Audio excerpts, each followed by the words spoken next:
ఇండియాలో ఉన్న anti social elements ని అనెథికల్ గా ఎలిమినేట్ చేయడానికి క్రియేట్ చేసిన ఏజెన్సీయే బ్లాక్ స్క్వాడ్. నేను దాని ప్రెసెంట్ బ్యాచ్.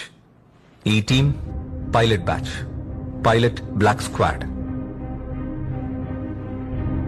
మీరు చనిపోయారు అనుకున్న colonel Vikram, his agent Vikram.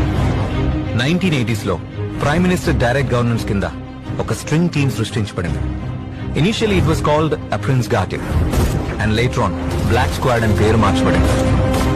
Black squad pilot batch లో 11 మెంబర్స్ ఉండేవాడు. దాని హెడ్ కమాండరే agent Vikram. More than 100 successful operations by this rootless team.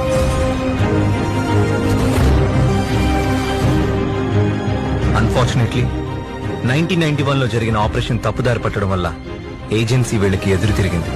Till date ఈ 11 మందిలో 4 బాడీస్ మాత్రమే మిస్సింగ్.